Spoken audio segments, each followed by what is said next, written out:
मैं इस वक्त रामगढ़ नगर परिषद के 11 नंबर वार्ड के बेदिया टोला के समीप खड़ा हूं और ये टोला जो है आदिवासी बहुल क्षेत्र है।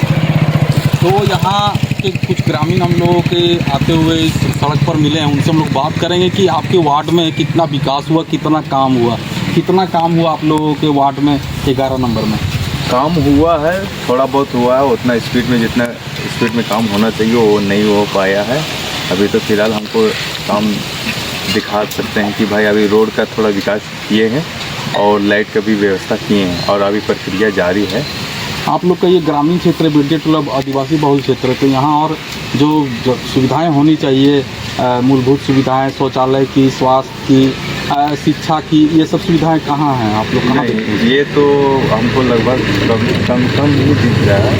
आपका क्या समस्या है गाँव में? हम बता रहे हैं कि देखिए कि लैंड के समस्या है कि लैंड के तो अभी सरकार अभी तो छुटकारा कर दिया है कि 200 अभी हम बताइए। अभी कहने का चाह रहे हैं कि देखिए ये फोल्डिंग टेस्ट तो बहुत बढ़ा दिया है। इसके कारण से हम कह रहे हैं कि हम लड़ाई कर सकते हैं, इसलिए कि जितना रोमत नहीं रहता उतना रोमत तो बढ़ा देता है टैक्स में, उसका पैसा तो वहाँ घुस जाता है हम लोग को देखिए आधा से ज़्यादा देखे पर ज़्यादा तक में हमके पैसा कोई नहीं लगा था और अभी तक टैक्स लग रहा है। इसके कारण तो हम कह रहे हैं कि ना टैक्स नहीं लगना चाहिए।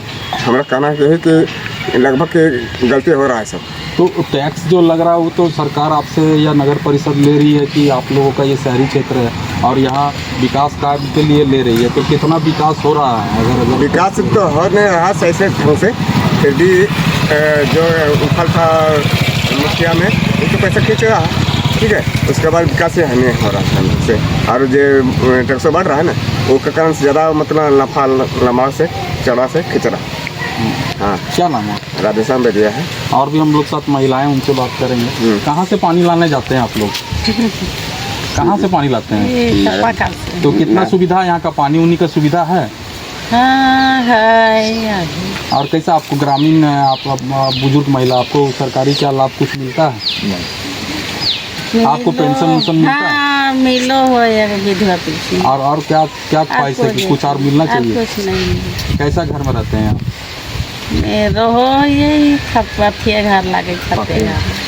तो हम लोगों ने अभी देखा, और ये जो वार्ड है ये मनुआ 11 का वार्ड है और ग्राउंड जीरो पर हम लोग ग्रामीणों से बात किया और जानने का प्रयास किया कि आखिरकार मोहल्ले की जो सरकार बनने वाली उसमें ग्रामीण को कितना सुविधा मिल पाया और कितना सुविधा और होने वाली मिलेगी। और भी टोले में हम लोग घूमते हैं और देखते हैं। नमस्कार, मैं इस वक्त नगर परिषद के एक ऐसे टोले में खड़ा हूं मनुआ का, जो 11 नंबर वार्ड में आता है। और ये वार्ड जो है आप जैसा कि देख सकते हैं कि कॉलोनी की कई महिलाएं, जब हम लोग यहाँ बाइस्कोप की टीम जब यहाँ पहुँचा तो यहाँ कई महिलाएं गांव के कॉलोनी के लोग यहाँ पहुँच गए हम लोग से मिलने के लिए और अपना व्यथा बता रहे हैं। यहाँ जो मूलभूत समस्या है सड़क, जो कि काफ़ी महत्वपूर्ण है संसाधन के लिए, आने जाने के लिए और विकास की गति को यहाँ तक पहुँचाने के लिए, लेकिन आज तक जो है यहाँ सड़क जो है नहीं पहुँच पाई है। ये काफ़ी माने सवाल है एक सिस्टम पर कि विकास का जो गति है, विकास का जो रास्ता है वो यहाँ तक नहीं पहुँचा है। तो हम लोग ग्रामीणों से बात करते हैं कि ग्रामीण हम लोग क्या बताते हैं इस विषय में कि कितना लोगों तक विकास पहुँचा, क्या यहाँ का समस्या है, क्या समस्या, कितना दिन से यहाँ रहते हैं? हम लोग कम से कम 20 से 30 तक हम लोग 35 साल रहे। अपना से उस दुनिया में कि रोड तक कुछ तो मिला, पानी की सुविधा नहीं है। हम लोग थोड़ा सा तरस रहे कि कहीं कोई सुविधा मिल जाए।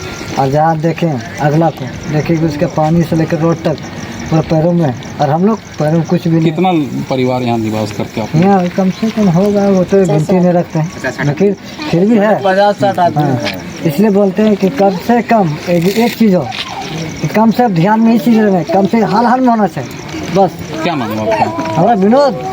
तो जैसा कि आपने देखा बाइस्कोप के कैमरे से कि जो विकास की गति है, जो विकास जो होना चाहिए था नगर परिषद बनने के बाद, मनुआ 11 नंबर वार्ड का ये स्थिति है कि यहाँ सड़क भी नहीं है, सड़क के लोग तरस रहे हैं और जो भी मूलभूत समस्याएं हैं, पानी, स्वास्थ्य समेत कई ऐसी समस्याएं हैं जिनसे लोगों को मिलना चाहिए था। तो मैं रविकांत बाइक स्कोप के लिए रामगढ़ से।